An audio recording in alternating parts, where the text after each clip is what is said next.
ఇట్లా డైరెక్టర్లను చేయాలి అంటే కంపెనీ ఏం చెప్తుంది, మీరు మీ కింద ఆరుగురు, మీరు మీ కింద ఆరుగురు. ఎప్పుడైతే 4వ వ్యక్తి 5వ వ్యక్తి మనకు డైరెక్టర్లు అవుతారో ఇవే 6 బెనిఫిట్లు ఇస్తారు.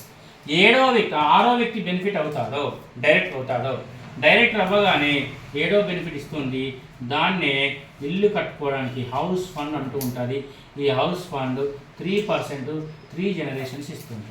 చూడండి, ఒక వ్యక్తి అయితే మనకేమవుతుంది ట్రావెల్ ఫండ్, 2వ వ్యక్తి అయితే టీమ్ బిల్డింగ్ బోనస్, 3వ వ్యక్తి అయితే కార్ ఫండ్, 4, 5 అయితే కూడా సేమ్ అన్నీ వస్తాయి.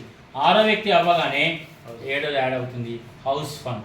ఒక్కసారి మనం ఇల్లు కట్టుకోవడానికి హౌస్ ఫండ్ వస్తే 3 జనరేషన్స్, మనం చచ్చిపోయినా కూడా ఫండ్ వస్తుంది, మన కొడుకు చచ్చినా కూడా ఫండ్ వస్తుంది. అంటే మన ఆయుష్ అయిపోయి వాడు ముసలుడు అయిన తర్వాత వాని కొడుకు కూడా ఫండ్ వస్తూనే ఉంటుంది. ఎంత వస్తుంది?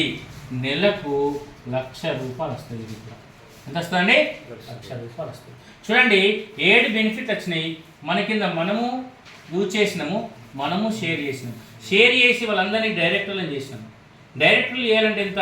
ఒక్కొక్కరి కింద 1,80,000 బిజినెస్ జరగాలి.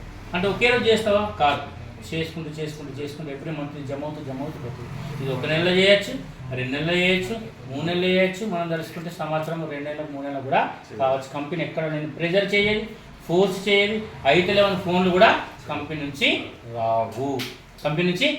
నువ్వు పెన్ నెల కొనుక్కున్నావు కదా, 2 నెలలు ఎందుకు కొనుక్కుంటలేవు, కొనుక్కొని ఇన్సూరెన్స్ చేసినట్టు